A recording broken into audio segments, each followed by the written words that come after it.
Ladies and gentlemen, it is now 7:45 PM and a quorum of members is present. So the meeting of the Board of Education of the School District of New Berlin is called to order. I'm sorry, please call the roll. I'm a little rusty after a week, huh? Mr. Aaron, Here.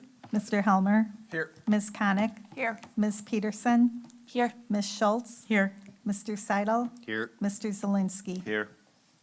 I would entertain a motion to recess to closed session. I'll make a motion to move to adjourn into closed session pursuant to section 19.851 E and F of the Wisconsin statutes to consider approval of closed session minutes, employment performance matters, and compensation matters pertaining to staff, Education Foundation of New Berlin memorandum of understanding. Second. I have a motion by Mr. Seidel and a second by Ms. Konick. Please call the roll. Mr. Seidel, Yes. Ms. Konick, Yes. Mr. Aaron, Yes. Mr. Helmer, Yes. Ms. Peterson, Yes. Ms. Schultz. Yes. Mr. Zelinski. Yes. We're moving into closed session and we'll return to open session around 7 o'clock.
I know, I just feel so bad. Yeah. But we have kids still in Oregon for Nike Track Nationals, so.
Are you 40 yet? Yes. Okay. You're 40? I thought you were 22. 22. There's no 22-year-olds with this much gray hair. Hopefully not, at least.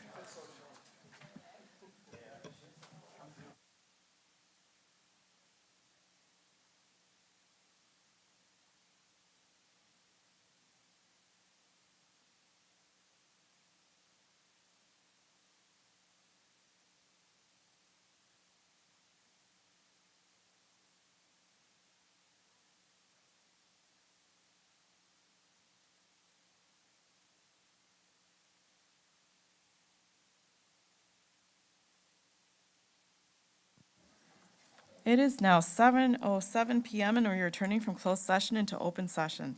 In recognition of the serious and important nature of our efforts here, we will join in the Pledge of Allegiance to the flag. For all those who are able, please rise. Allegiance to the flag of the United States of America and to the republic for which it stands, one nation, under God, indivisible, with liberty and justice for all. And now for those who wish to prepare for the meeting, we will have a moment of silence.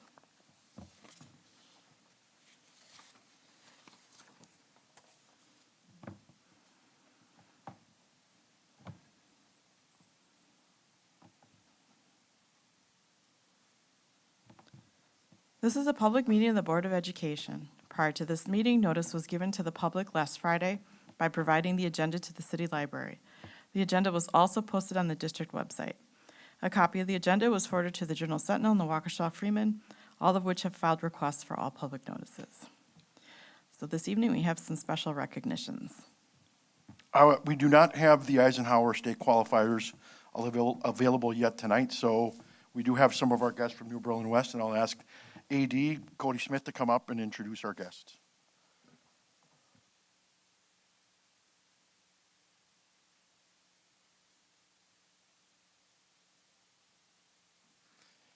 Thank you, everyone. Before recognizing our student athletes, I would like to begin by thanking the Board of Education and district leadership for providing us the opportunity to highlight the outstanding accomplishments of our students. One of my favorite parts of these presentations is being able to share the incredible things our students are achieving and celebrate the success outside of our school community. I would also like to thank the district leadership team and the members of the board for your continued support of our students, coaches, and athletic programs. We're fortunate to have a community that values excellence both inside and outside the classroom and invests in opportunities to help our students thrive. Specifically, thank you to the board for approving the track resurfacing project at one of your prior meetings. We're excited about the impact this investment will have on our student athletes for years to come, providing an improved practice and competition surface, demonstrates your commitment to that excellence, and we look forward to seeing what future generations of Vikings can do on a new and improved facility. I'd also just like to note our attendance is a little lighter than usual tonight. Several of our student athletes that we are recognizing are continuing their seasons at the national level. This past weekend, members of our track and field program competed at the Nike Outdoor Nationals in Eugene, Oregon. Spencer Phelps, who's here tonight, flew back last night and made it here today for us, as well as several individuals that are at Volleyball Nationals in Orlando. So it's a very competitive and busy weekend.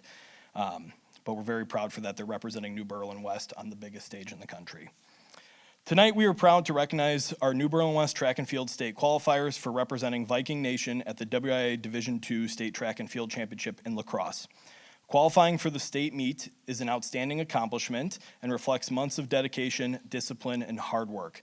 This year, New Berlin West was represented by 17 student athletes who competed against the best athletes across the state.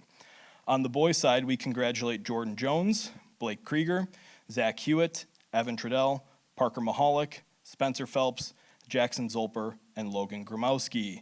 At this time, I would like to welcome Spencer Phelps up here to join me. A special shout out to Spencer, who earned a third place finish in the pole vault and scored all 6 of the boys' team points, helping New Berlin West finish tied for 37th in the boys' Division II. Congratulations, Spencer.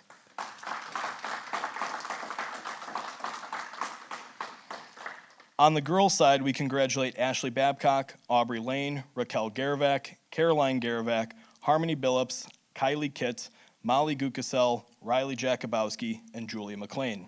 The girls' team delivered one of the most successful state performances in school history, finishing tied for 4th place in Division II with 35 team points.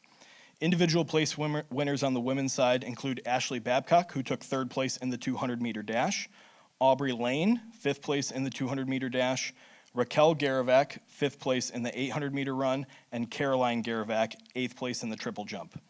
The girls also captured 2 Division II state championships in relay events. State championship 4x200-meter relay, Caroline Garavak, Lane Billups, and Ashley Babcock, and the state champion 4x4-meter relay, including Caroline Garavak, Ashley Babcock, Raquel Garavak, and Aubrey Lane. The girls' 4x200-meter relay team not only won a state championship, but it also set a new Division II state meet record with a time of 1:40.25. Even more impressive, this marks the 3rd consecutive year that New Berlin West has won the state championship and broke the state meet record. Sustaining this level of excellence over 3 consecutive seasons is an extraordinary accomplishment and speaks to the culture, commitment, and tradition of the success that has been built within our girls' track and field program. In addition to our success in track and field, we would also like to recognize our boys tennis doubles teams of JJ Borkert and Ari Ziegas for an outstanding postseason run at the state team tennis tournament. JJ and Ari battled their way to the 3rd day of competition, winning their first 2 matches before falling to the eventual state champions. They responded the way great competitors do, battling back through the consolation bracket to earn a spot in the medal round, and finished among the top 8 doubles teams in the state, just off the podium. Their accomplishment is more impressive considering the path that they had to navigate throughout the season, competing in a strong conference and advancing through arguably the toughest sectional in the state. They consistently proved themselves against elite competition, showing resilience, leadership, and commitment to excellence. We are incredibly proud of JJ and Ari, thankful for their leadership and effort, and the example that they provide for our tennis program throughout the season. Achievements like these are a reflection not only of exceptional student athletes, but also the dedication of our coaches, families, teammates, and school community who support them every step of the way. Please join me in congratulating all of our state qualifiers, place winners, state champions, record holders, and state medalists on an outstanding season for representing New Berlin West with excellence at the highest level of competition.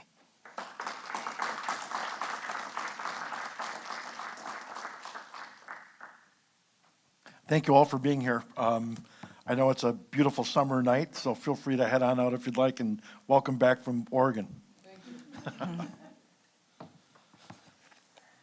Then privilege of the floor. Do we have any this evening? No. All right.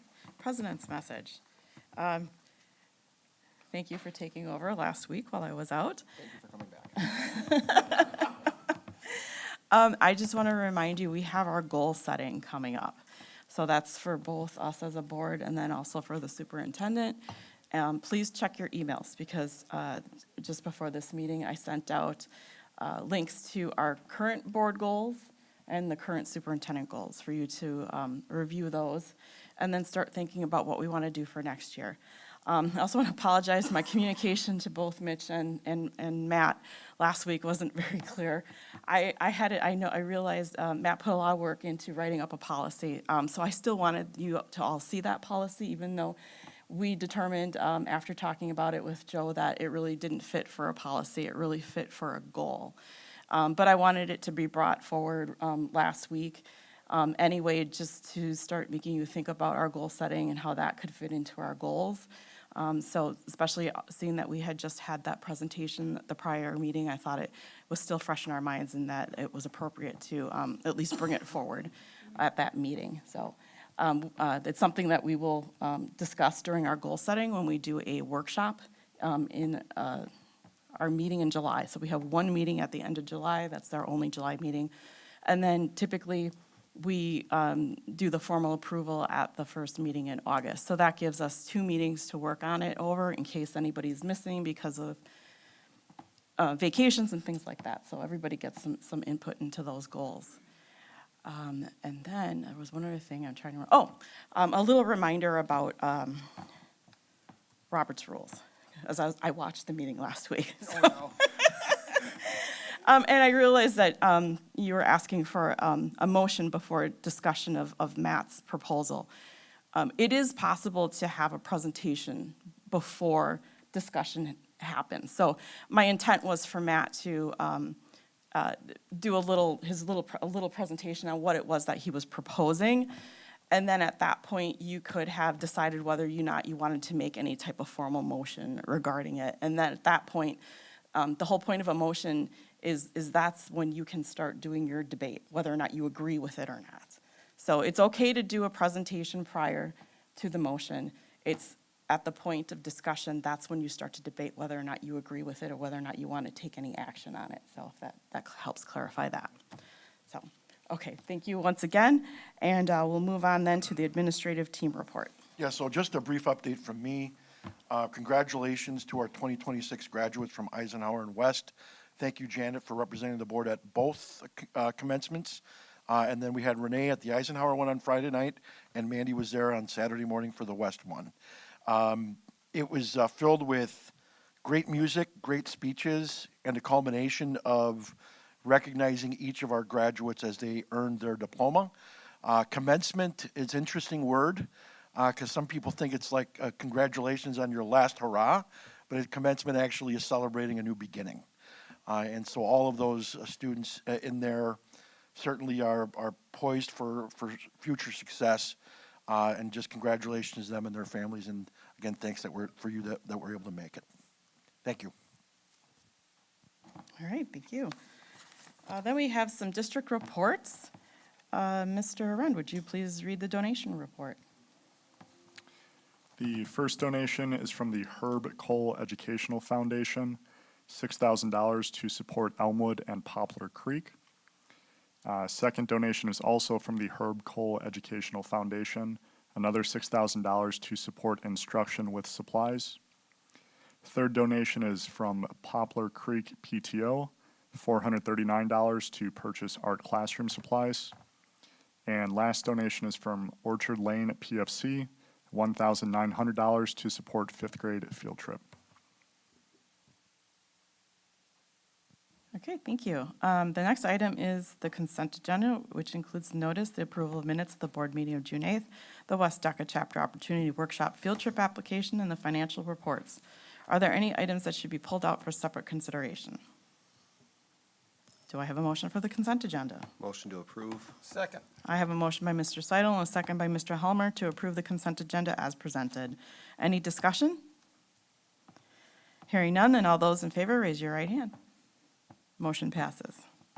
On to the regular agenda, we have a teaching and learning spring screener presentation. So as has been requested by the board, we do have assessment presentations, cadences throughout the school year. And what this presentation will do is I guess I'll have the team kind of share what the specifics of what they're presenting. So come on up.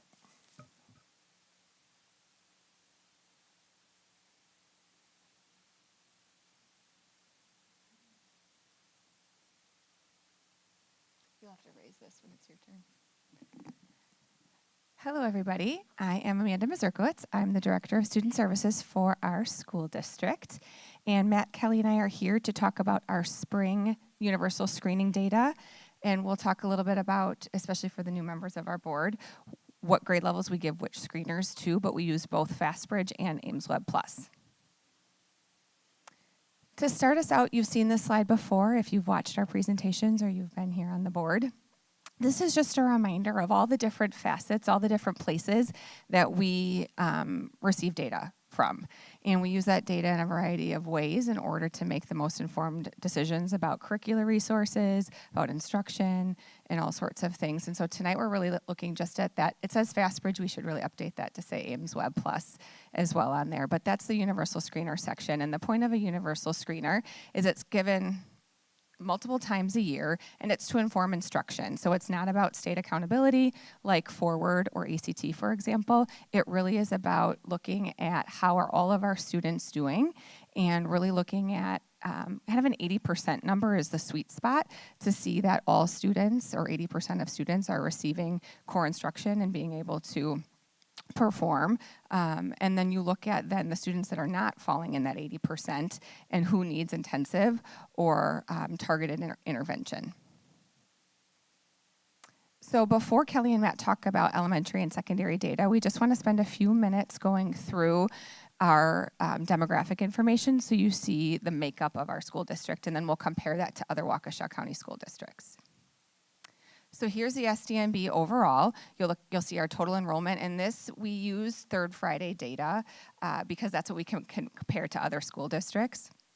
And so we'll update this again in fall for you, so you can see the new data for next year, or for this year, but for next year.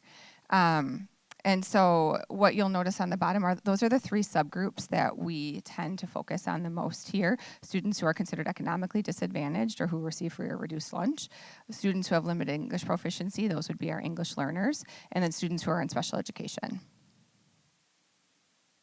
And here's where we fall for the percent of English learners over the last 5 years, but looking at 25-26, we are the third highest behind Elmbrook and Waukesha in terms of the number of students who are EL. Here's the percent of students who are considered economically disadvantaged, and we are closestly compared to Mukwonago and Pewaukee.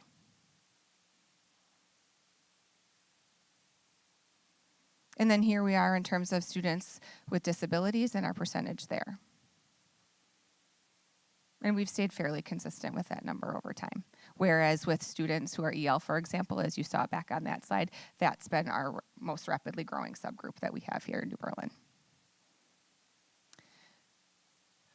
We wanted to provide you also with the numbers, particularly because we're a mid-sized school district. And so when you have smaller numbers of students in terms of like our ELs, when we look at that slide in just a moment, the data is a little bit more volatile. So a couple of students, one way or the other, either performing exceptionally well or not performing exceptionally well, can really sway your data. And so we're looking at about 10% of our secondary population and 12% of our elementary population. Students with 504s, so if you are not familiar, a 504 is something that's part of the Section 504 Act, and they are also considered students with disabilities, although they have a 504 plan and not an IEP. 504 is an unfunded mandate, and so they still require accommodations, and teachers have to follow really prescribed plans for those students in order to provide accommodations so the students can access the curriculum and participate in the classroom. Although they don't come with additional instruction like they would in special education. And so that is another phenomenon that we've watched over the years in terms of, you can see that just a handful of years ago, we had, total throughout our district, we had 56 504 plans. And at the third Friday count, and that number's only gone up from there, we've had 191. Here are our students who are considered English learners or who have what are known as ILPs, individualized learning plans. It's a way for them to access English curriculum when that's not their first language. And so we have, as of third Friday, 124 students who are considered ELs. And with that, Matt's going to talk about our FastBridge and AIMSweb Plus data elementary. Hi. Matt Stepneski, Director of Elementary Schools. So let's take a look at how we did. Now, you do have a packet that has every screener for every grade level, for every school, but we just pulled out a few for you to see this evening. Here are all the tests that the students take. You can see in there this year 4K has been added. They do literacy in the fall and spring, and then they do math in the winter and spring. But there's just the list of what the kids are taking 3 times a year. And so we're pulling out the oral reading fluency for third graders. This is a 1-minute timed test.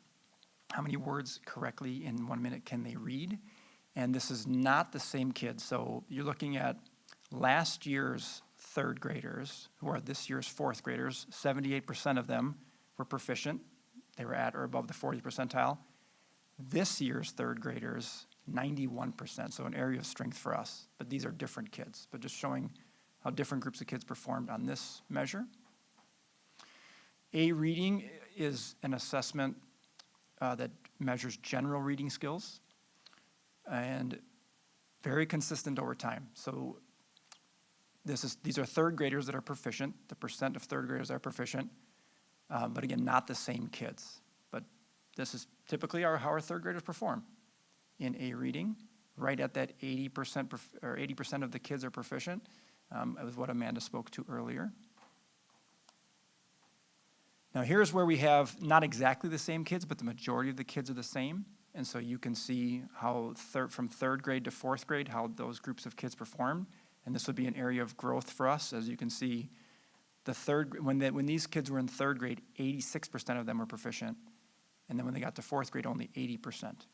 And as Amanda said, in a smaller system, it could be just a certain number of kids, but either way, it's an area of growth for us. We have to identify kind of the reasons why behind that.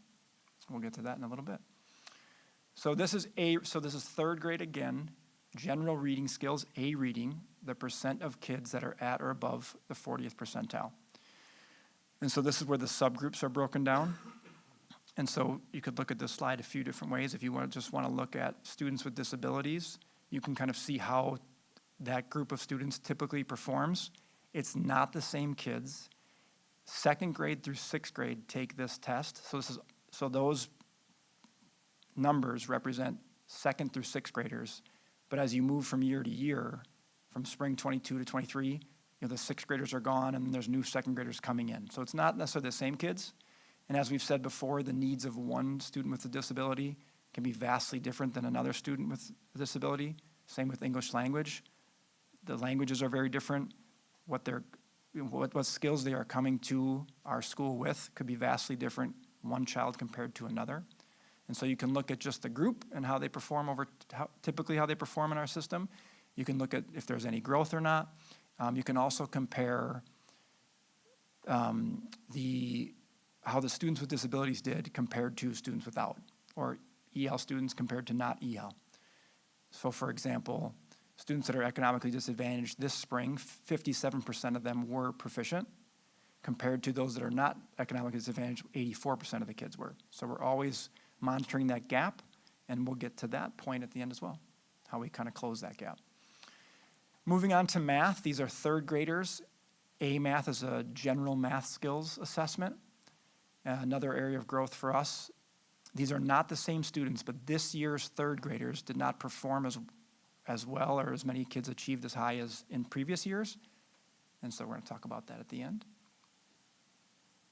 These are the majority of the same kids. So again, another area of growth. As third graders, 86% of them were proficient. As fourth graders, only 76% were. So we'll focus on that at the end. This is A math by subgroup.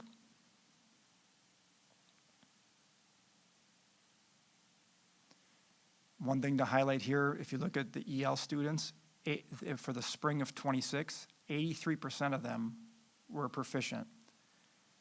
Whereas students that were not EL students, only 75%. So there's one where the subgroup actually outperformed the students that are not in that subgroup. In others, they did not. So we always take a look at that. Auto math is fact fluency. So the percent of kids that are, the percent of third graders that are at or above the 40th percentile on auto math, 84% of them are.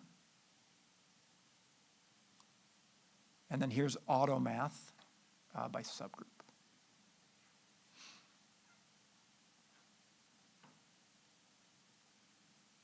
Some consistent growth over time, but again, these aren't exactly the same students, but we take all those factors into consideration. So I highlighted these, I think, as I went along, areas of strength, the oral reading fluency. One slide that is in your packet, but not here, 91% of the third graders are fluent currently. At the beginning of the year, it was only 78% of them. So that's a really nice area of strength as far as growth and achievement, actually, 91%. And then A math, we talked about the EL students. And then with auto math, students that are economically disadvantaged, they performed as well as the students that are not. So that's another gap that we had closed, at least for third graders at this moment. We always look at every grade level at every school. Areas of growth, I point out the A math, and I point out some of those cohorts that did not perform as well as they did last year. And so we talk about the students that dropped below proficiency. So one year they were proficient, the next year they were not. We actually have a Next Path report that represents this.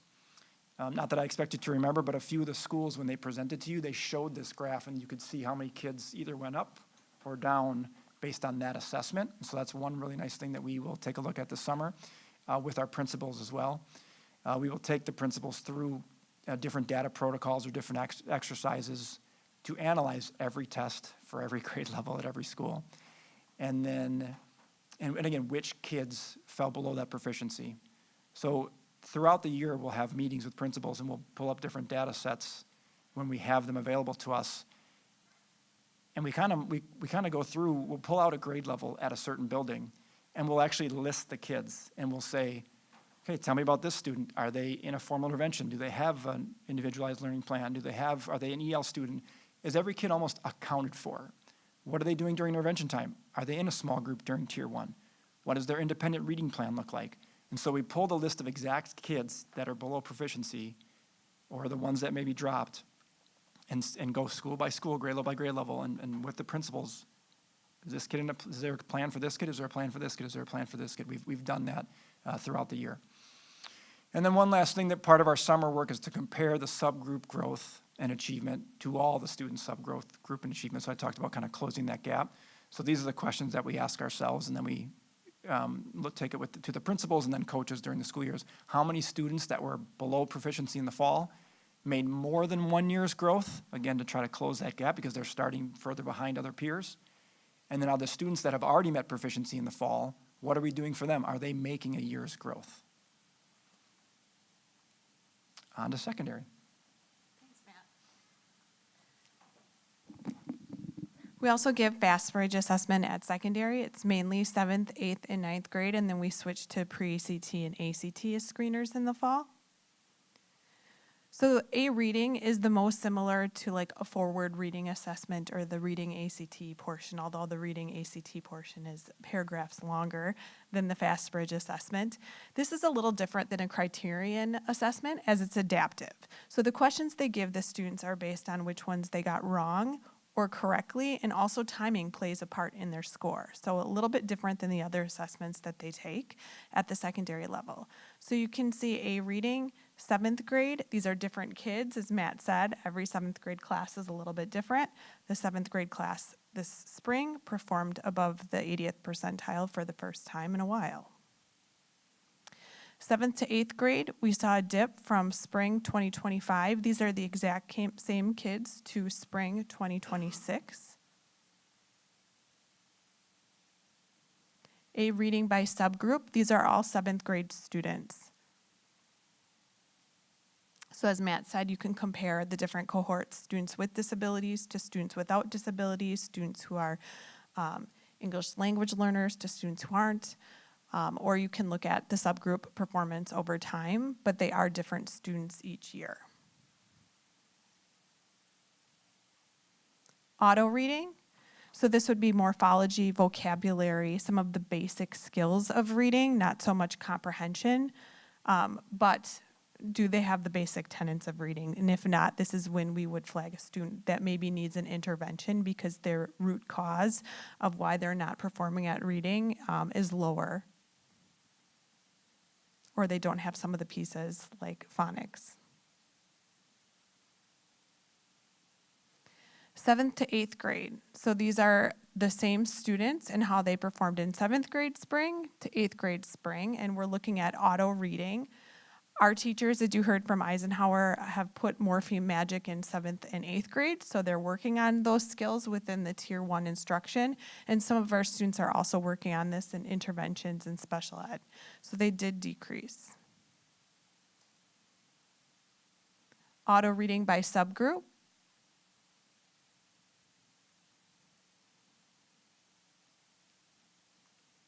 And this is A math. So math is most similar to like a forward or pre-ACT type tests for the A math assessment. It does have questions that are algebra, pre-algebra, geometry in the sets. And we're still over the 80% desired range. And this is 7th to 8th grade cohort. So same students, spring to 8th grade. I do think it's important to note some of our students took it in 7th grade and didn't take it to 8th grade. So they don't take it once they hit geometry. So some of our double advanced students no longer take the assessment in 8th grade. And then we have A math. And again, these are all 7th grade students that you're seeing on this graph.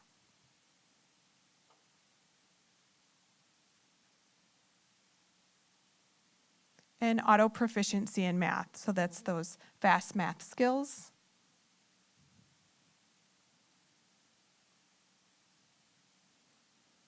And 7th to 8th grade on some of those basic math skills. So 87%. Same students. And this would be 7th grade across demographics.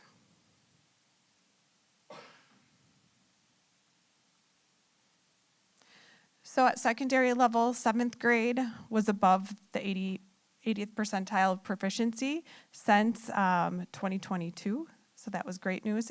Auto math, 7th to 8th grade, 86 to 87% were already high. We're able to get even higher. We do have some areas of growth that we're targeting. We saw a 7th to 8th grade cohort decline in auto reading and A reading. So then that's something that we'll look at within our forward scores to see if students decline there from 7th grade to 8th grade. Is it the same students? Are they students who are getting interventions? Are they students who have disabilities? What else can we do for these students in our Tier 1 instruction? Or do we need to do pullouts with them? And then EL and student with disability groups in AMath are also an area for growth. So like elementary, we have similar goals. So we're looking at how many students below proficiency in the fall made growth. That's at least 1.3, and then made 1 year of growth. We're also analyzing data sets at all grade levels, so in addition to FastBridge, to make sure our students are growing, and then asking those questions about root cause analysis. Why aren't they growing? Why are they growing? And then comparing data sets. Any questions?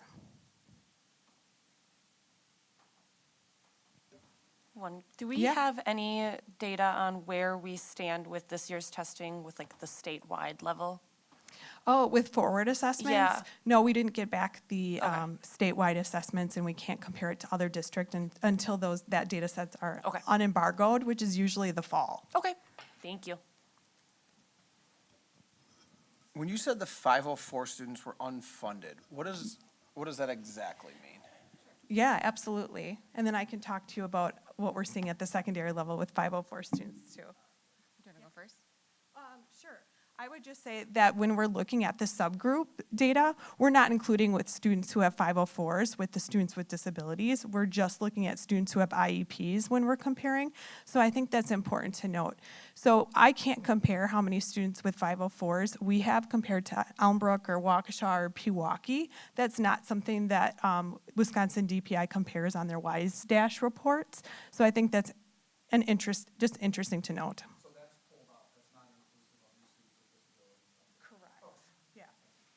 So in terms of the funding piece, and then Mr. Miller, you can jump in too, but whereas in special education, there's federal funding and state aid for that, so we can collect some reimbursement, some categorical aid. We can also do some high-cost claiming on students who are in special education who have IEPs. That's not the case with a 504. So only your general fund can fund any student or any interventions, resources, materials, things like that that a student with a 504 might need.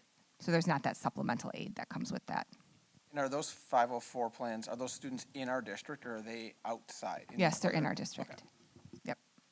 And I would say that is one of the harder subgroups for our teachers because they're required to provide an enormous amount of accommodations for students in their classroom, but they also don't come with additional resources and supports like a special education teacher or some of those things or special education assistants to come in and support that student differently. And so our teachers do the very best they can and they're phenomenal, but that, as you saw, that's such a rapidly growing group of students that we just have a lot of those 504 plans to maintain. Any other questions? Yeah, just going back to the peer groups. So all the slides say at or above 40th percentile. Oh.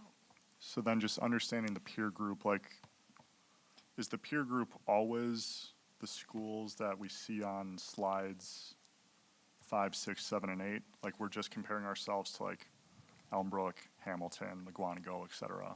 Are you talking about, like, for example, like a slide like this? When you see the at or above the 40th percentile? Yeah, so like Okay. 85% of students are above the 40th percentile. That's a great question. That's Yeah. just our students. So universal screening data is only available to a district for its own students, unlike that statewide assessment data like ACT or Forward, where we can, like Ms. Peterson's questions. She asked about when will that data be available us to do that with the statewide testing, and that will be unembargoed in fall. Universal screening data is only for a district internally to be able to look at its own students for instructional purposes. So at or above the 40th percentile is the benchmark given by Ames Web or Fastbridge as being like the benchmark of if a student is at or above the 40th percentile, they're considered on level, and if they're below the 40th percentile, they're at risk or not on level. Does that answer your question? Yeah, thank you. You're welcome. And that's supposed to correlate to being proficient at the state level, correct? Not anymore. No, So it that's used fun. to, we used to be able to do that correlation before they changed at the state level, the forward exam. So there used to be a much stronger correlation than there is now. Did you want to add anything else about that? Okay. Seeing that that correlation isn't quite there anymore, how have you approached that then? Go ahead, do you want to? Yeah. There still is a correlation for us for the advanced and the ACT. The ACT nationally hasn't changed, although it is this year, so that also got weaker too. But now, like you heard me say, we're gonna have to compare who dropped for the forward, who went up in score for forward, who dropped in Fastbridge, who went up. So it's more relative and less predictive. As far as elementary, so we do take a look at which students are proficient on the screeners, and then we compare that to whether or not they were meeting or advanced on the forward exam from the previous spring. And so then that gives us a chance to look at multiple data points for one student, and we could say, well, here's a student that was proficient on the screener, but not on the forward exam, or vice versa, and then maybe try to figure out why, or again, make sure that they're accounted for. Are they goal setting? Are they in a group during intervention time? Are they in a group for during tier 1? So it gives us a chance to look at multiple data points for one student, or for each student. Yeah.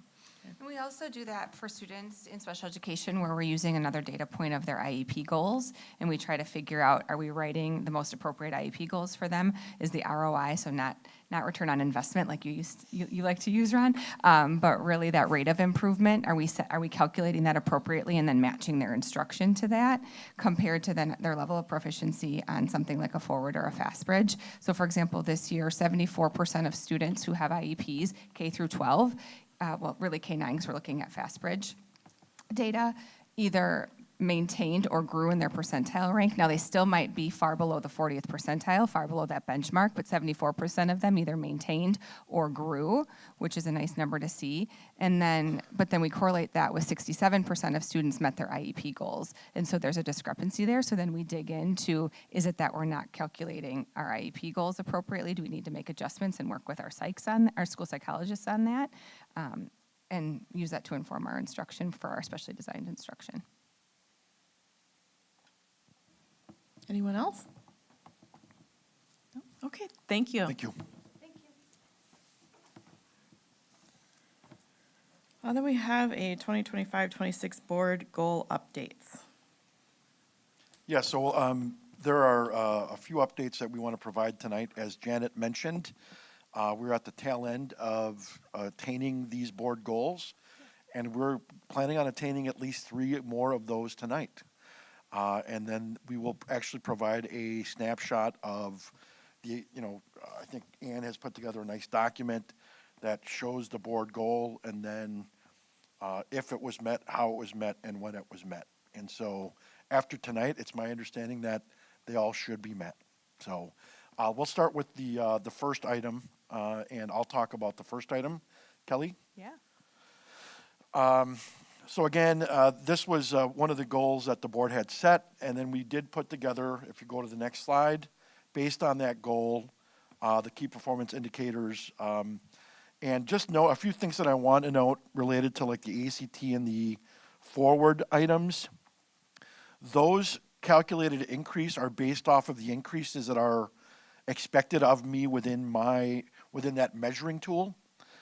So there's a direct correlation between my measuring tool and the superintendent's goal related to these, as far as what those targets should be moving forward.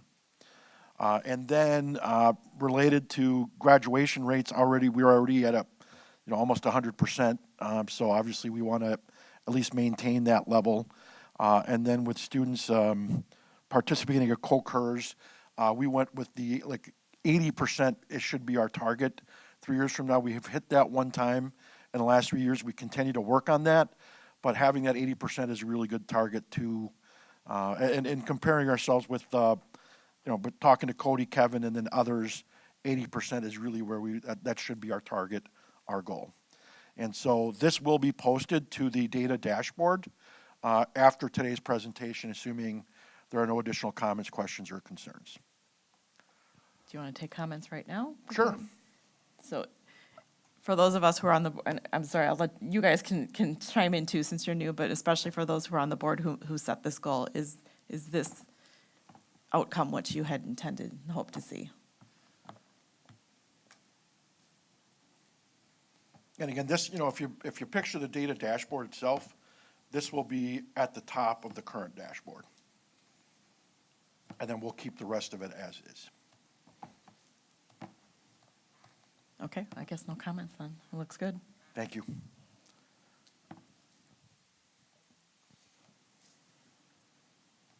All right, something else that the board had asked for is us to track annual snapshot data provided by district seniors, so their graduating class, so we could see their post-secondary plans. And this will change each year, but this is the snapshot of the class of 2026, so the graduates who just crossed the stage in June at Eisenhower or West. And 70% of them are going on to a 4-year college, 10% a 2-year vocational or technical college, 10% employment, and then you can see the rest. We have a mix of undecided, gap year, military, apprenticeship, other. Can you talk a little bit about the other, which includes the Project Search? Can you talk about Project Search real quick? I can. Some of our students who have graduated, but maybe not yet ready to go to college, or they want to start a job, but they need some transitional support, instead of going into our 18 to 21-year-old program, might enter in a Project Search. And can you briefly talk about the 18 to 21-year-old program? Absolutely. These are students who are still working on some life skills, so written in their IEP. They've graduated across the stage, but we're still instructing them, whether it's how to go grocery shopping, how to work at a job, how to make a bed at the apartment, how to create dinners, etc.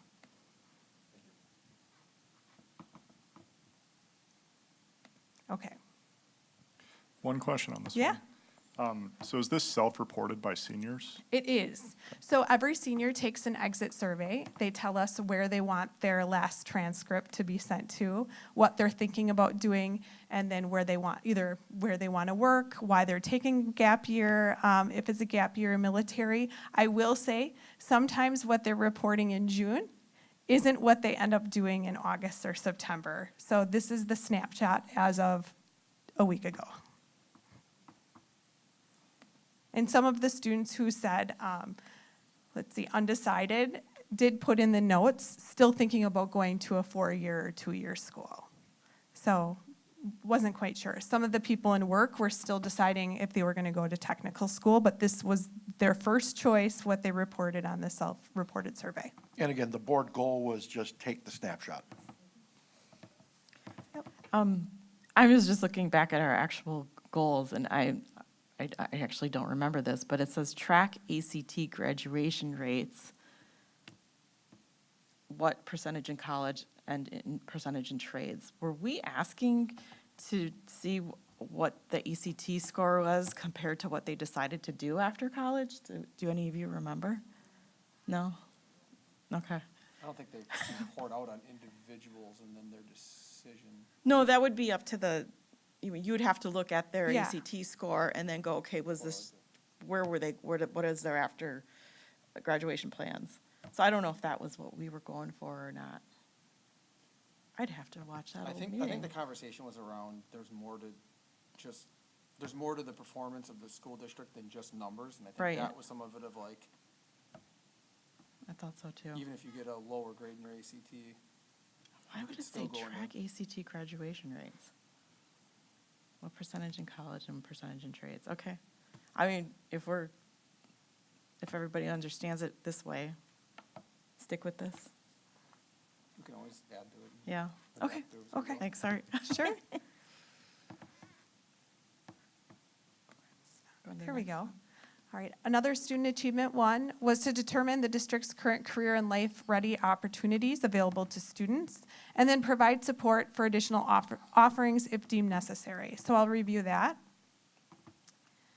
Oh, this is a little sticky today. I'm so sorry. All right, we have an interactive academic and career planning guide that is online. It changes every year with our different offerings, but overall, it's the same. I have to look at David because it is award-winning, and Anne, thank you for designing it and helping with it. And it includes all the different programs of study that we include, the different course offerings, as well as dual enrollment in career and service-based learning opportunities. And this Kelly, is for I'm not middle gonna- school and high school. I'm not going to ask you roughly how in-depth is this thing? It is probably one of the most in-depth in the state of Like how Wisconsin. many pages-ish? 150-ish. Okay. Yeah. Don't quote me. I know for sure it's 134 plus. Okay. All right. We focus on 7 different career pathways, and these were developed about 12 years ago when we worked with our industry partners in the southeastern Wisconsin, as well as School District of New Berlin boundaries, of which pathways were going to be most impactful for our students, where there's jobs available, and where they could earn a good living. So we have business and marketing, construction, computer science and AI, education, healthcare, manufacturing, and STEM. So within each of these 7 pathways, we have a certification, an industry recognized certification that they can earn. We work with business partners to make sure that it is vibrant and relevant to students now. And then we also work with a post-secondary partner to ensure we have dual enrollment opportunities for students either here on campus or online, or that we're able to inform students of how they could take advantage of that within that pathway. All of these are located in the Academic and Career Planning Guide. The pages look like this. So while there is a program of study, there's different pathways that we focus on within that program of study. These are national frameworks that we go off of for career and technical education. And then they can click, and that interactive guide will take them to the courses that they might be interested in. We track some of our opportunities with the College and Career Life Ready dashboard that we have. And this is where we track the graduating class and what they've accomplished within us. And you can see that we track college level coursework which are in those programs of study, the career-based learning experiences, the industry credentials, and those are industry credentials that are on the Act 59 Career and Technical Incentive Grant. So we actually get money back from those certificates if students earn those from the state of Wisconsin. And then we also track community service as well as financial literacy and dispositions, and then the ability to track their academic and career planning progress.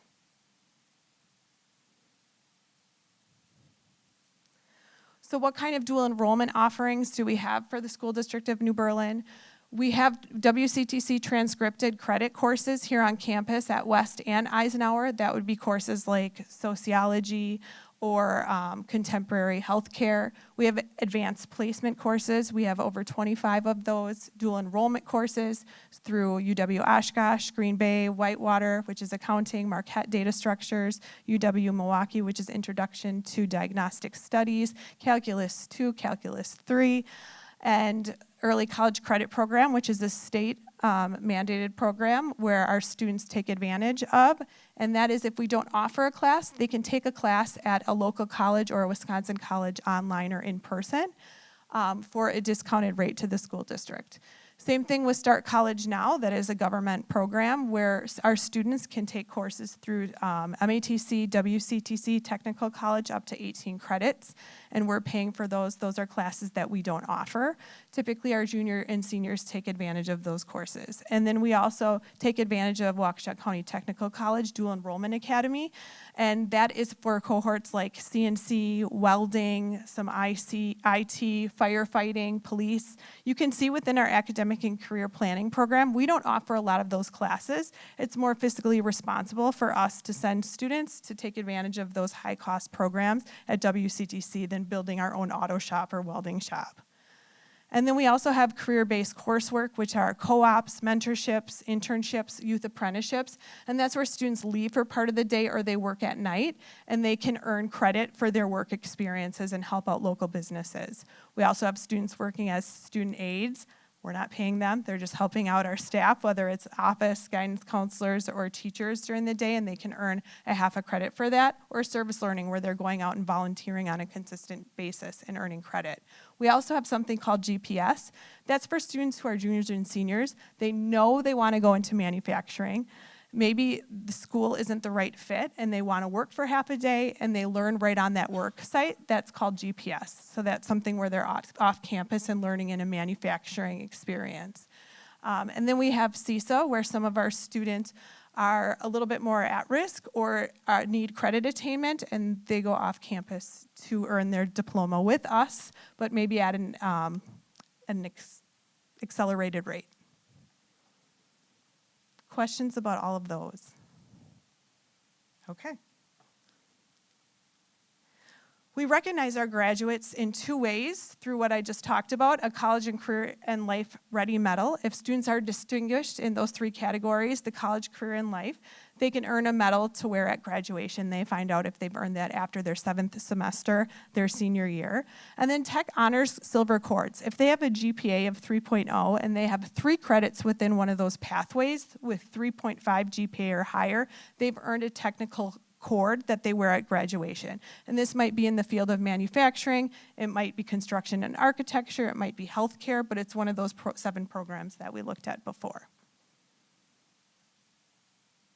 And if you've watched graduation, you will see that some students have the medal without the cord, some students have the cord without the medal, some students have both, some students have the cum laude. They're decorated in various ways. So what have we done together this year? Our business pathway, this was the first year that we had students attempt the Microsoft Professionals certificate through the Microsoft Professionals course that we added that first ran this year. I'm proud to say that we had 27 students attempt the certificate, which is awesome. And then we also added accounting, which is a non-dual enrollment class that helps the foundation of that pathway to determine if students are interested in accounting or not. We've had an increased request in the number of students who want to be a CNA. So for the first time this year, we added a second section for spring, so that increased it to 4 different sections we're offering here on campus, 1 in fall, 2 in spring, and then actually, nope, I take that back, 2 in summer because we've had such a high demand. So actually 5 different sections. And then computer science, we reworked our computer science pathways with your permission to make it more relevant to what we're seeing now with the industry demand with cybersecurity, big data, and AI. And then next steps, we know we need to rework our graphics pathway in light of AI and revamp our certification process within that pathway. We're gonna work with our business partners to do so.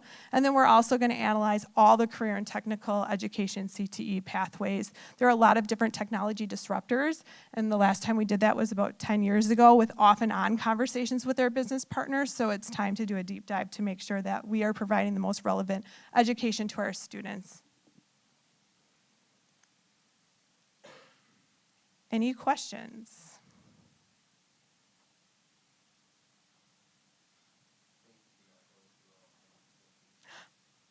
I would have loved to. But it's also a beautiful night. Thank you. Thank you. Thank you.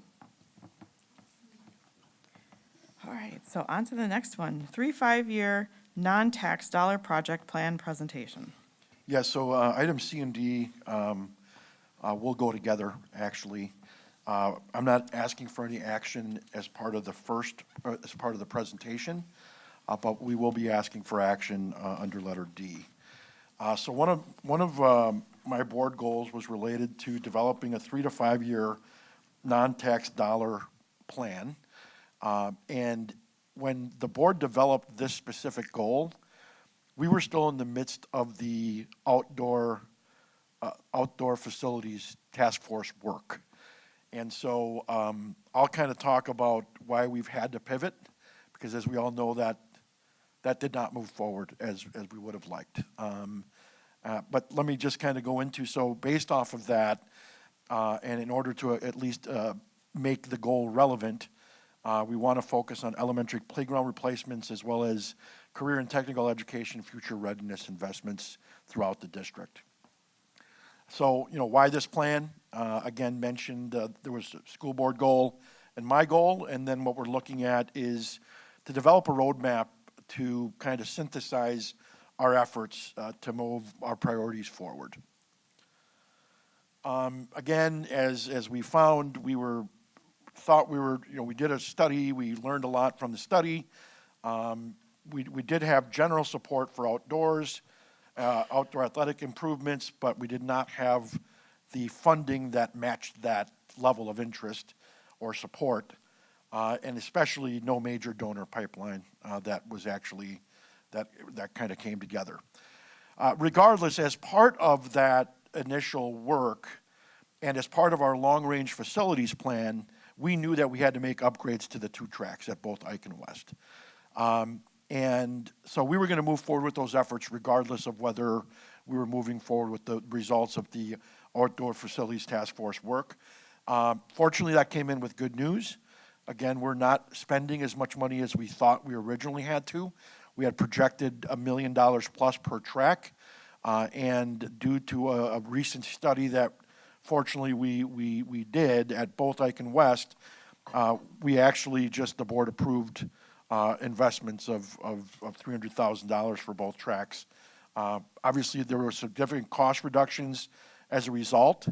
And when we were working through the outdoor facilities process, we did talk to the board about potentially matching, amounts based off our fund balance for those fundraising efforts. And again, because it never materialized, we never came with a formal proposal to approve that, but that's going to change tonight when we talk about specifically playground work. And then again, mentioned that, based off the research that we did, we actually did do a full feasibility study, and quite honestly, based off of some of that feedback, there are potential partners that were interested in funding these other types of efforts that we're talking about tonight. And so the first area that we want to focus on are elementary playgrounds. We essentially have an aging infrastructure. There are safety and accessibility needs. And then we do believe, actually, based on some of the initial legwork that we've done, that there could be a strong community partnership potential for this work. And I'll get into that in a second. And then again, our second area of focus, of refocus now, is again our CTE, future readiness. We need to kind of keep up with industry standards, with equipment, enhance our facilities, and then make sure that we're aligning, based off of everything Kelly just talked about, making sure that we're staying on top of that what we have here, equipment, space, et cetera, is aligned to the actual workforce. So let's talk about, why are we talking about playgrounds? Well, we did a study, and our playgrounds are aging. One thing that you're going to note that I just want to clarify up front is you're going to say, well, Elmwood's not even 32 years old, so how does Elmwood actually have a 32-year-old playground? Because we were good financial stewards a long time ago, so when they tore down the old Elmwood school, the playground was still good, and they just moved it a little further south. And you're going to note the same thing with Ronald Reagan. Again, Ronald Reagan is not 31 years old, and again, through the consolidation of those schools way back when, they were good financial stewards of moving the equipment because it still had life in it. We're at the point now where some of these playgrounds are getting to the end of life. Essentially, we did a study, and Matt Newman and the team did a study with that. We do have 4 structures that are over 30 years old, and then we do have other additional structures that are kind of getting a little older as well. The problem is with some of these older playground structures, you can't even go to like a website anymore because either the company doesn't exist, and or if they do exist, they don't make parts anymore for that specific playground from 30 some odd years ago. And again, it just, I mean, they're getting to the point of getting to their life expectancy levels. So what are we proposing and what have we been talking to other people about? Well, we've had conversations with the Education Foundation of New Berlin leading up to tonight. And myself, Dave, and others have also met with all the elementary PTOs. I guess I'll call them they all call each other something different, but for the sake of tonight's conversation, PTOs, right? In our conversations, and one of the things that you also need to know is we also did our research on how do other districts actually fund playgrounds. Interestingly enough, not one district that we surveyed actually has the school district cover all the costs of playgrounds. They're all done either in concert with fundraising organizations, or they're literally just done by fundraising organizations. And so we didn't necessarily think that the latter was the most fair. I think, the school district does have to have some skin in the game here. And so what we have proposed to these different groups is that the district would be providing 50% of the one-to-one replacement cost. Now, let me just clarify that, because this is an important piece. We're going to take what's currently there, and if there's like 2 slides in that playground set, we will fund up to 2 slides, and the rest of, but we're not going to be funding like a 5th slide or a slide that's, 800 feet tall, just because it goes faster and whatever, or like a water slide for that matter. We're not doing that. So we're just replacing what's there. In most cases, obviously, common sense prevails. If there's something that's there, I know we got some feedback from Elmwood. They're like, yeah, there's this little, man, what do they call that?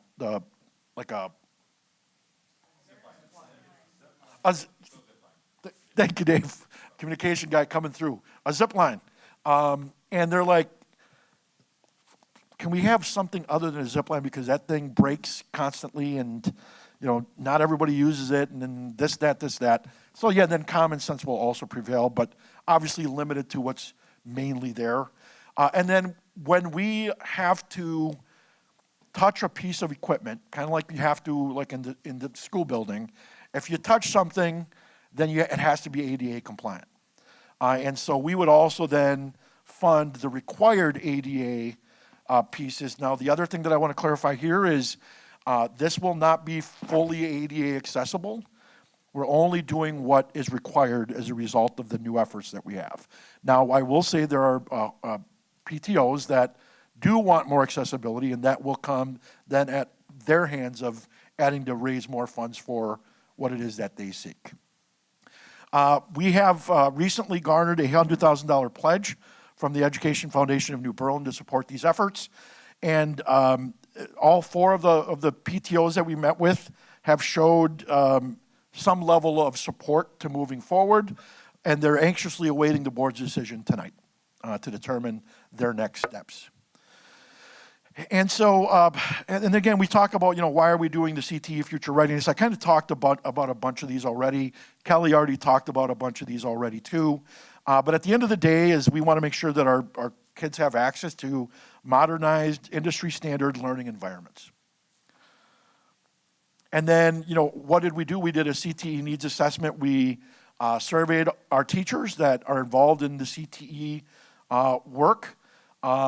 And we do have specific equipment priorities that have been identified, as well as facility priorities that have been identified as well. And we've got more work to do as far as identifying more of these details, but again, this is what we've provided so far based on the results of not only surveying our staff, but also talking to them directly as well. And so, again, the goal here is to leverage non-taxpayer dollars, which was something that was heard loud and clear since like 2020. that, you know, we developed the foundation as a result of it. We've been, you know, fundraising, you know, I think we've had great partners, you know, our naming rights and sponsorship guide, and a lot of different things. So, so we do have ideas of these potential funding sources. And again, we do believe that combining fundraising with strategic use of fund balance is an appropriate measure. Another thing I want to remind you of with fund balance, you don't want to use fund balance dollars for recurring costs. You want to use them for capital projects. Both of these things are considered, both of these, the emphasis that we're focusing on are capital improvements. And then, you know, part of what I had to share with the board was what's going to happen in year 1, 2, and 3. I do want to clarify that the goal was a 3 to 5 year plan. By the time we were getting to the 4th and 5th year, there were just so many variables that we couldn't control that it just kind of didn't really make a lot of sense to kind of go into that. And these are some of the reasons why. Like, so these are the things that are going to make it successful. But then it was like, these are the things that if you head into like year 4 and 5, these are things that we just can't foresee this far away from then. But again, we do have a plan kind of laid out, and you know, pending board approval, we will determine some of the specifics as we kind of get into the work itself. Obviously, you do have more of an executive summary in your packet that was shared with several different links that are related to this presentation. This is just a presentation, just a part of me addressing that specific goal. I don't know what slide number it is, 13, the funding, the dollar one. Yep. It says estimated cost is 750,000 to 1.1 million. Is that the district's cost, or is that the PTO plus Education Foundation plus ours, or what does that break? It's total amount. So ours is roughly 500 then? Depending on, yeah, I mean, so why is there a variability in the estimates? Is because we got 2 different vendors. And we'll continue to seek additional vendors at this point, but it was just to kind of get us started. And yeah, you take the foundation's 100,000, and then yeah, we're looking at roughly 50+% of that. And then it doesn't really say what I mean, it says there's a priority list of like what needs to be done, highest to lowest, but it doesn't actually lay out like what are we going to do in 26, 27, what are we going to do in 28, and then so, I'm assuming it varies based on PTO performance. So if someone has a fun run and they bring in 200 grand, that's correct. They might get a playground earlier than the rest. That's exactly right. Okay. Yep. Did you read this too? There's the second attachment in the packet. That's just executive.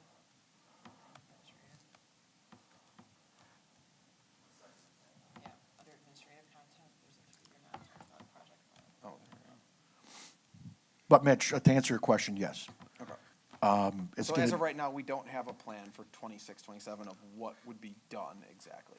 so we have spoken to some of the PTOs, and some of them are at the ready, and actually, Mandy, I think you were going to comment. Yeah. Is that okay? Yeah. So, I mean, I'm only speaking from the Ronald Reagan side of things, but we are ready and waiting to get this going. We have ideas. The Education Foundation has a fundraiser that we're going to be planning for the fall.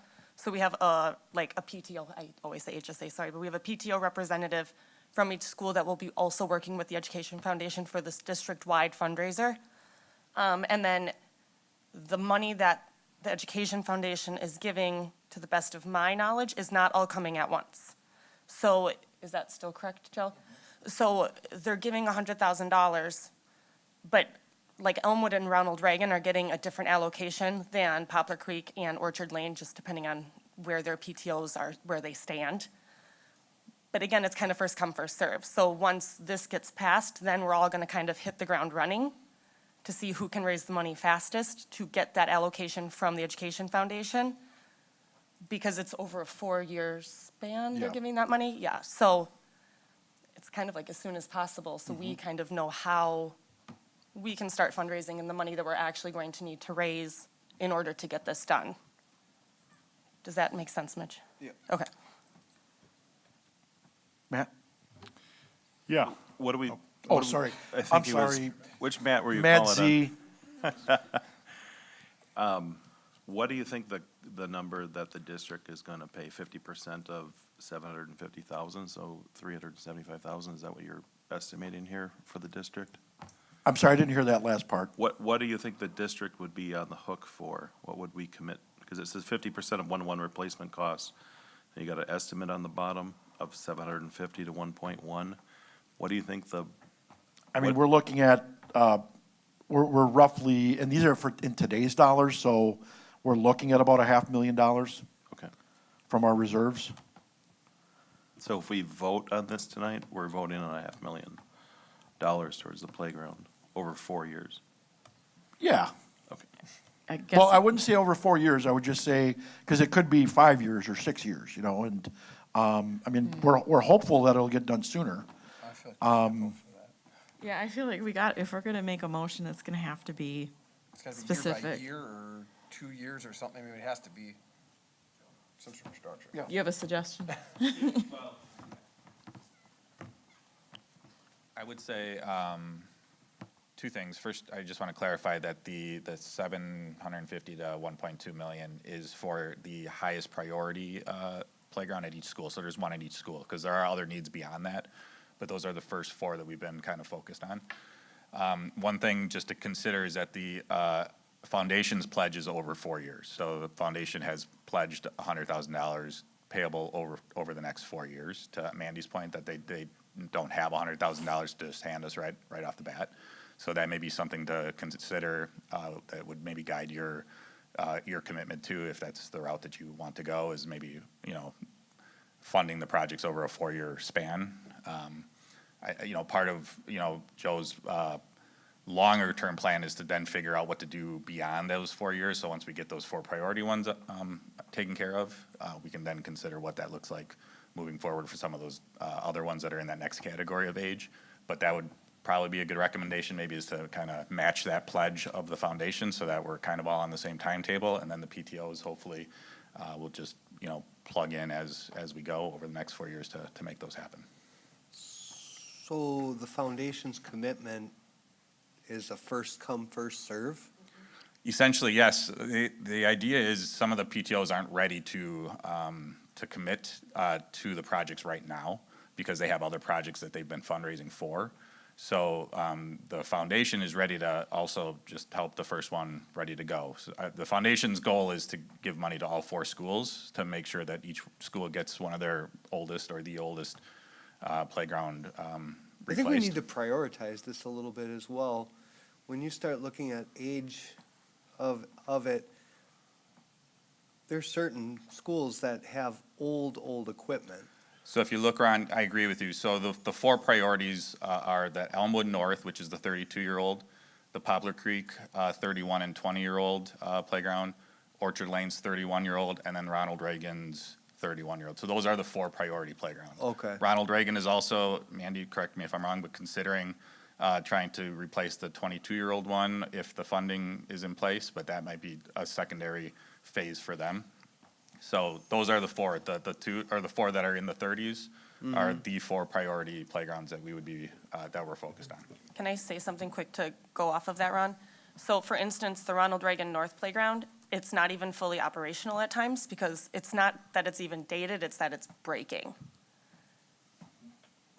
I understand, and I'm not arguing that point.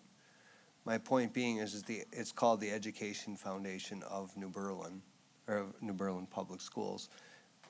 To say that they're just gonna commit to first come, first serve, I don't believe is necessarily the way that, because we're gonna have to replace these anyway, correct?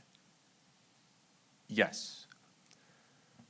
Finish your thought on that. I don't want to interrupt. So, they're gonna have to be replaced anyway. I don't believe that it should be a first come, first serve type thing with the foundation.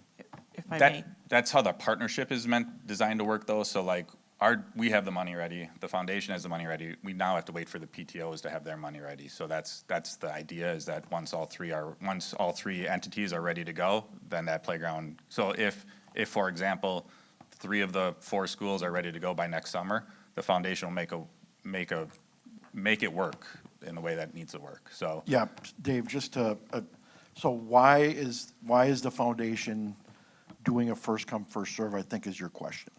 Correct. Yeah, the reason why is because they need to fundraise the dollars, because they're currently already sponsoring scholarships.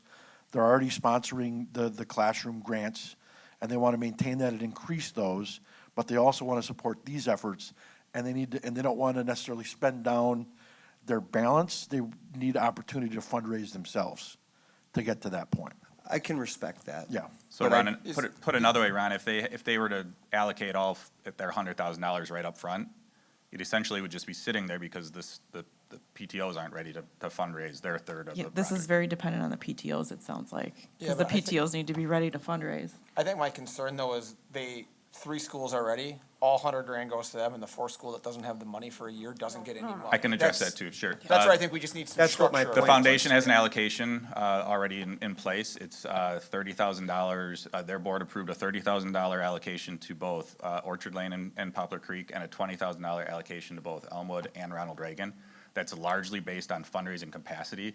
Those Ronald Reagan and Elmwood have more students, have more families, have more ability to raise more funds, whereas Poplar Creek and Orchard Lane are smaller, so that's why they did a 30-30, 20-20 split. That was my question. I'm sorry if I Oh, didn't understand okay. that. It worked? I apologize for that. Okay. Are you going to be soliciting corporate sponsors Yes, as well? absolutely. Okay, and then how will that be allocated, I suppose, dependent on what that So, sponsorship? yeah, so all three entities are gonna be working together, so, Okay. for example, if Ronald Reagan's HSA, has someone in line and they can line up a corporate sponsorship, that's gonna help their fundraising efforts move forward. The foundation and the district already have some, leads that we're working on, but again, we've kind of been waiting for the go-ahead here, but So is that outside of the foundation's 25, or, Yes. okay, that's outside of the 100,000 they've Yeah. already, okay, thank you. Real quick, well, Reagan has 5 playgrounds. I know it's one of the larger schools. Poplar Creek has 3. Are we looking at keeping the exact same footprint that we have today? Because we have 2 early childhood playgrounds and then 3 other ones. we have not at this time looked at any footprint changes. It's really the replacement of what's there, yeah. Okay. Anything else? Yeah, a couple questions. Okay. So, Dave, correct me if I'm wrong, did you say it's 1.2 million for the highest priority playground projects? And then there would be a separate tranche of playground projects on top of that? Yes, so the range that's there are just two different quotes that we've received in today's dollars, so that's why there's that range. But yes, that 1.2 is for the 4 priority ones that I've kind of pointed out, yep. Got it, okay. And then to confirm, this is $500,000 pulled from the general fund reserve, so off the balance sheet? He said half, yeah. Yeah, essentially it would be. If we spend all of our budget, it would be. Okay, If we have a year where we underspend our budget, then we wouldn't just take it out of our fund balance reserves, we would use our existing funds. got it. And then, correct me if I'm wrong, last year we also pulled from the general fund reserve. So I guess would we be penalized from a state funding perspective if we pull from the general fund reserve multiple years in a row? We could be, but again, for example, this year, we're going to lose state aid just because of the state funding formula.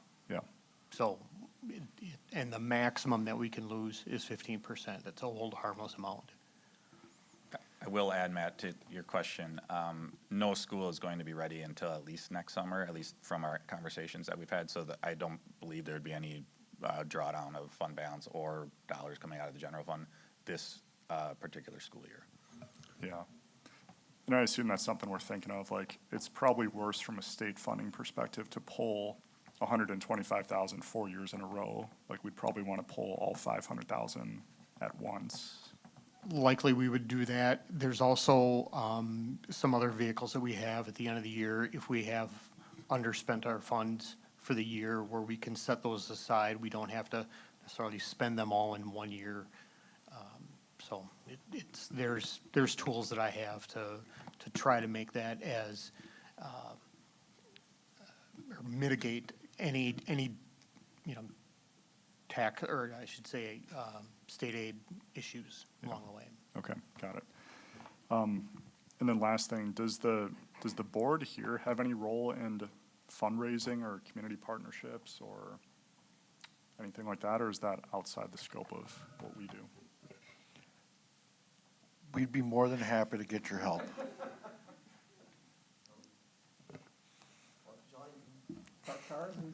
Yeah, park cars and bartend. Any other questions?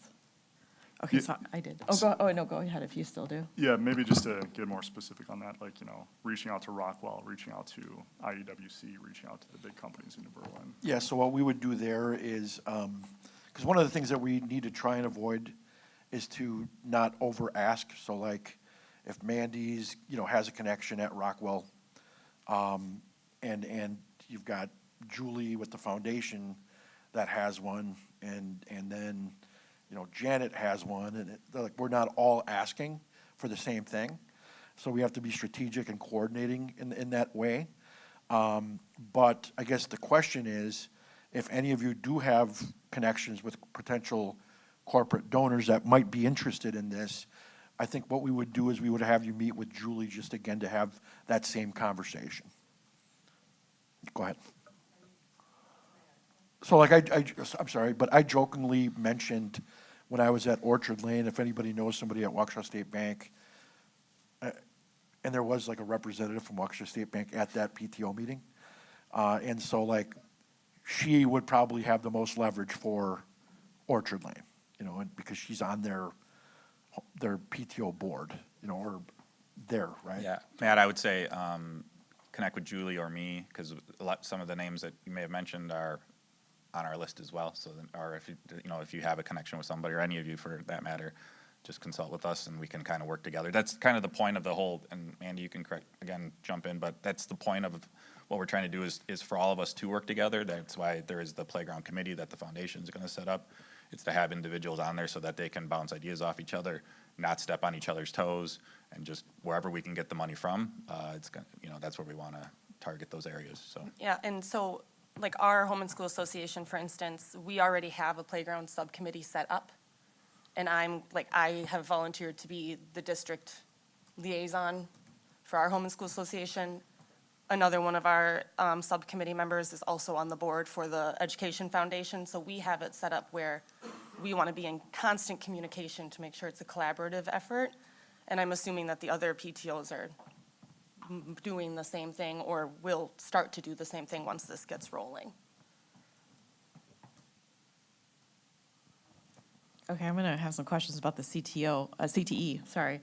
I'm assuming because we're not voting on that, that's not involving, district money. That's gonna be strictly, you're looking for sponsorships and corporate gifting.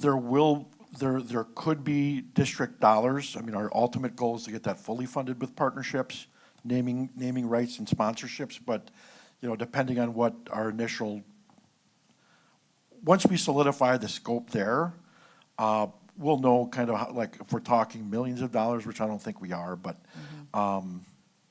solidifying that and then narrowing like our focus because we already have industry partners.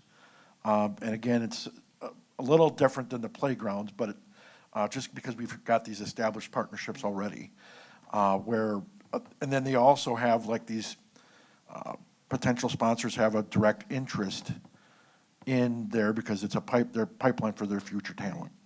So for instance, the Fab Lab, when I was looking at the list of possible things, like, it looks like you're looking to upgrade equipment and things like that.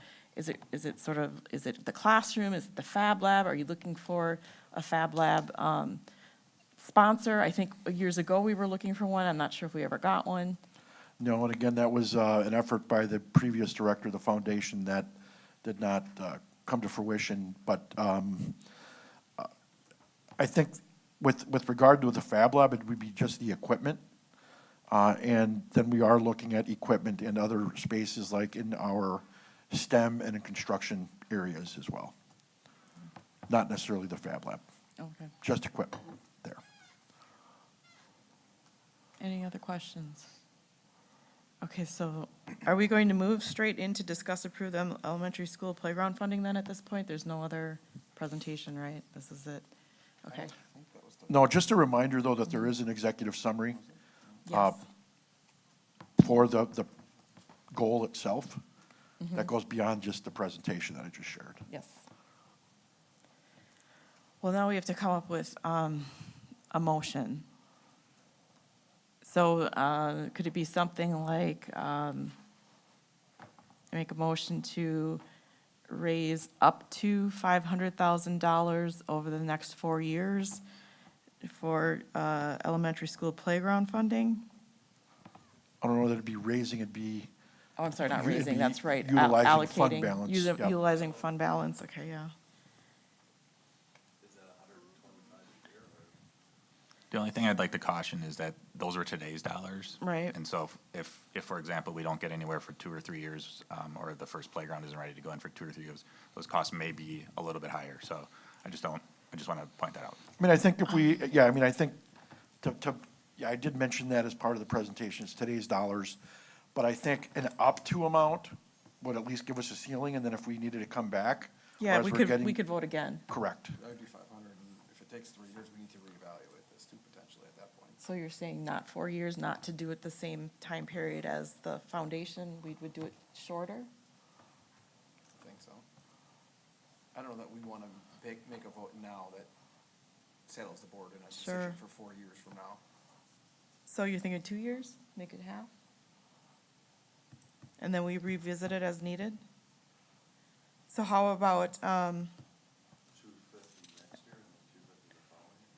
but it sounded like this could be very flexible, like you could end up doing a whole lot the first year. So that's why we wouldn't want to necessarily do 250 the first year, because it could end up being, 350 the first year or something. So 500 over 2 years. I don't know, what do you think? You're the finance guy. I guess maybe just so there's no ambiguity, Patrick, I assume it would be more advantageous for us to do 500 in 1 year rather than 250 in 2 consecutive years, just from a future state funding perspective. If we know that we're going to take 100% of it from fund balance, yes. If we are able to accumulate some of that through yearly or ongoing cost savings throughout the year. That goes right back into fund balance, though, anyway. At the So end we of the could year. vote on it a year-by-year basis then. We could say, we're voting up to 500 this year, and they don't use it all unless they really don't want to give that big of a leeway, I don't know.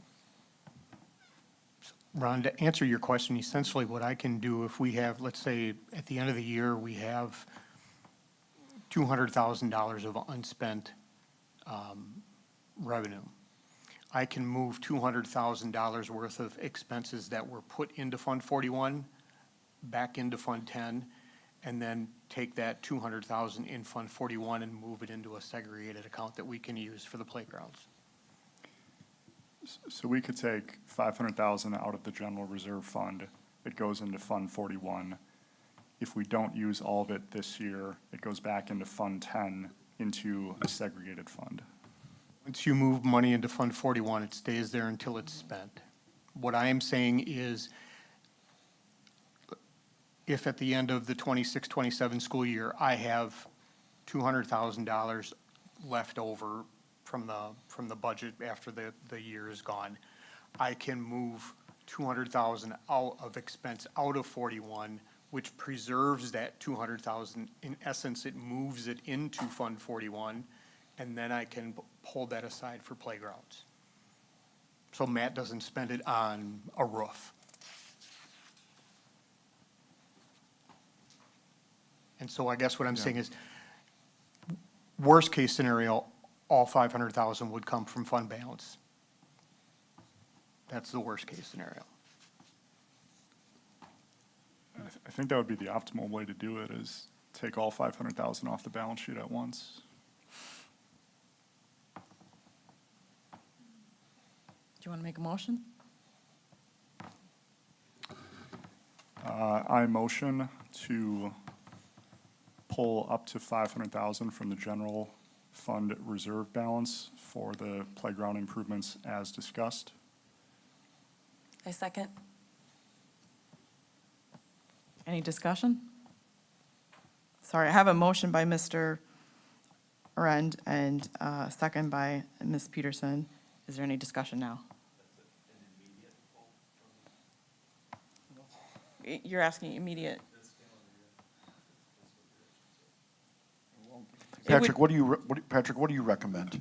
Since we already are planning on spending fund balances this year, my recommendation would be to add it to this year, because again, we have a hold harmless amount that, so the maximum we would lose would be 15%. And Matt, that's why you're proposing it as such. Correct, to minimize the detriment to future state aid. Yep. And just to clarify, so the funds would be pulled by June 30th or within the 26-27 school year? No, it would have to be done by June 30th. Yeah, okay. But that's not that difficult for us to identify that and. But you're make that talking move. June 30 of 27, not 26. No, I'm talking June Yeah, 30, now. like in a couple of weeks. So this is not part of the budget we're about to vote The for? fiscal year is open for at least a month and a half after the fiscal year closes, where we can still move money Oh, around. got it. Okay. And the point is, we already pulled from the general fund reserve in the 25-26 year. Therefore, if we do it again, we've already maxed out the penalty. We can't be hurt further.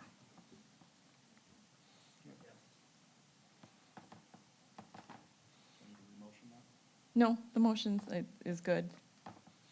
So any other discussion? No? Okay, well then, all in favor, raise your right hand. Motion passes. Okay, so next we have discuss approve the 2026-27 preliminary budget. So we presented at the last board meeting, and that was kind of like your first glance at it. We are asking for approval of the preliminary budget as presented, and we will look to make a modification based on the previous vote at our meeting in July. We actually have until the annual meeting in September to make Perfect. any adjustments to it.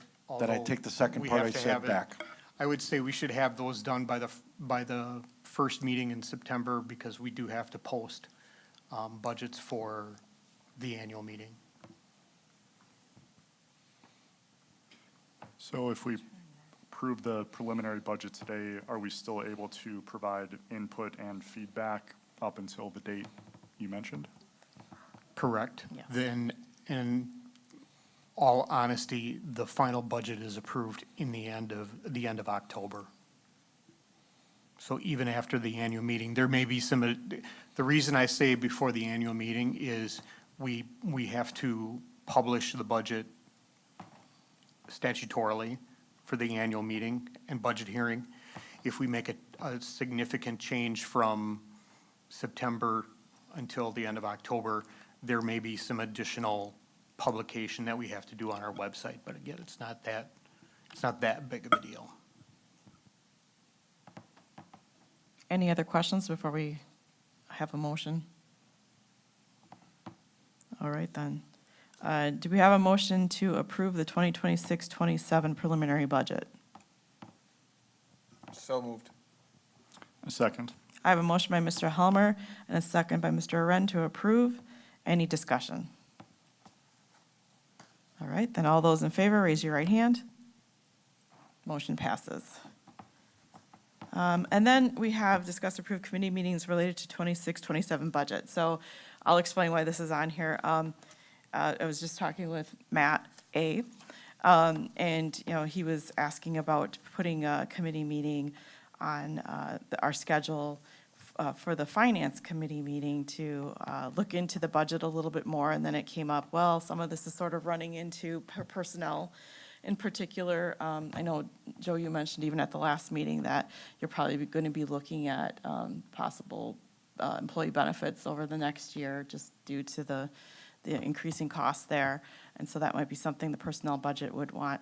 And then we do have the policy that says that committee meetings will be directed from the board. So the board really should have a say in when they want some committee meetings. So this is just here to discuss what is it we want to do with committee meetings in the coming year. And then we could make an official like motion once we decide what we want to do. So this is a little informal. Personnel committee, thoughts on this? Do you want to sort of delegate to the finance committee, or you, especially as the committee chair, Renee, if you want to actually lead our own little committee to dig into stuff? Pay and benefits. Either way, I'm okay with. I mean, I was thinking we'd have to have a personnel committee meeting, well, given the discussion around the costs. Yeah. But I can see where it would fall into finance as well. So either way is fine. Just as Okay. long as we're in agreement. I personally would like to have it, I mean, I'm not the chair, but being new to the board, I would find it beneficial to have a meeting. And being that I'm the benefits nerd, I would like a meeting, so. Okay. There we So, go. Yeah, I suppose we should. We'll do our own. And then, of course, we can always collaborate with finance if there's anything that you dig into. So There is a third option, Okay, yes. which has been the option that we've been using over the course of at least in most cases, the last couple years, is that we just discuss this with the full board. Obviously, if it's going to be a benefits piece, that would be an executive or a closed session Yeah. discussion. Even if we had it as a personnel committee, it'd be a closed discussion item. And so I just want to remind the Sure. board that when we're talking about something of that significance, usually it's having everybody in on, not just from the ground level, but all the way through to the actual decision of where we go. So I'd ask the board to consider that option as well. I think that option would be more Would you? appropriate. Okay, Yeah. okay, because I know sometimes if there's like, we're digging a little deeper into something and not everybody has the time, but this makes sense, I suppose we should just, I mean, what it means is that we would probably just be meeting earlier as a full board for closed session to Right. discuss those personnel right, things. okay. But as far as finance, Matt, what were you thinking of as far as the committee wanting to dig a little deeper into finance?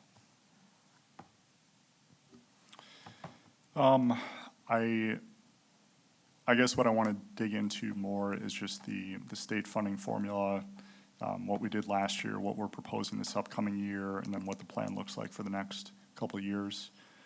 I don't know that all the board members would necessarily need to be a part of that. So I would be fine with either a smaller conversation with Joe and Patrick, or just the finance committee with Joe and Patrick. I guess whatever's most efficient, as I don't want to bog down the full board with some of those questions. How about the other finance committee members? Are you interested in doing a meeting separate? Do you guys remember who's on the finance committee? No. I know Matt is. I believe I Ron know is. Matt is, and Ron's not? Oh, did you get moved? Okay, where is it? Me, Matt. I know it's on the website. Me, Matt. oh, two Matts and Mitch. That doesn't make it right. Yep. Oh, Matt, whoops. Mitch. All right, I can attend any meeting that's set up, whether it's subcommittee or board meeting. I'm good with that. I think that's gonna be a lot more in depth that I don't know that the whole board's gonna. okay. Yeah, Because I would like, I mean, I think it's probably good that you guys dig into it a little more, so. yeah, I guess my preference would be maybe to have a separate 45-minute meeting, just the finance committee, Patrick and Joe. Okay. We can nerd out over some of the finance Yeah. questions. And then you report back to the board, by the way, that's the plan, then you get a. Correct, A yeah. report to us. 12-page summary, slide deck. No, not that. Oh, my gosh. Just as long as you don't ask me a 50-minute question and expect me to answer it in 45. So. Oh, yeah. Prepare him as much as you can ahead of time, please. Yeah, just, we do have a meeting scheduled with Matt and Janet, hopefully sometime next week to just kind of dig into this a little bit, so, and then maybe we meet and then we kind of go from there. Okay. But I think the expectation is there would be a finance committee meeting at some point here. Yeah. Yeah. Who's our facilities? Me, Ron, and Matt. Oh, are you the facilities chair? I can't remember. Oh, you are. Okay.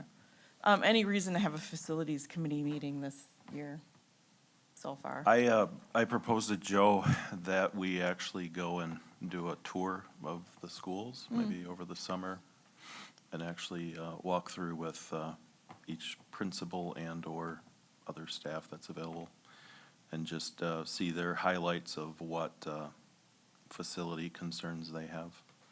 That's the discussion I had with Joe a couple of weeks ago, but Okay. we haven't scheduled anything formally.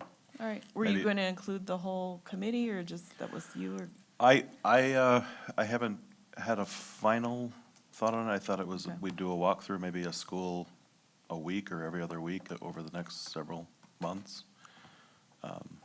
And we could set it up a certain day, and then whoever wants to attend. Whoever wants. Feel free to attend. Well, Obviously, good. facilities committee could go, but what I really wanted to hear was the staff's feedback about their major concerns. And show us, right? Show us physically what those concerns are, so we can lay eyes on it. Do you want to start on the zip line at Elmwood, or where was your? I've already seen that one. Okay. Well, unless somebody really wants a motion, I don't think we need a motion. I think this can be just informally deciding. So I think everything sounds good. So the plan is, there'll be a finance committee meeting. As far as pay and benefits, that's going to be the whole board altogether. And then the facilities chair is going to be leading some, organizing some tours of the schools, and anybody can attend. So you'll I'll let get us a know when schedule. those are scheduled. Correct. Okay. Awesome. That sounds really good. Thank you. All right, so that one is done. So we have a couple items from closed session. So we have one for the employment services report first. I'll make a motion to approve the employment services report as presented. Second.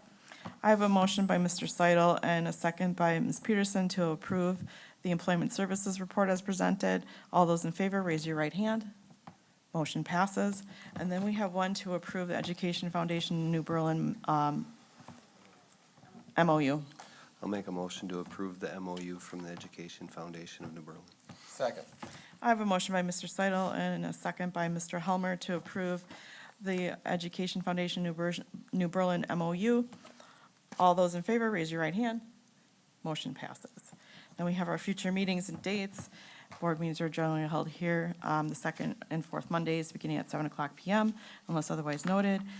The next one is July 27th, so that is our only July meeting. That's the one also where I mentioned we're going to do a workshop for our board goals. And then August 10th is a meeting, and August 24th. Other important dates to remember: stop by the Education Foundation New Berlin tent, where they'll be hosting the beverages for the 4th of July festival. That's July 2nd through the 4th. So I would entertain a motion to return, I'm sorry, I'm reading the wrong one. Motion to adjourn. Thank you. Second.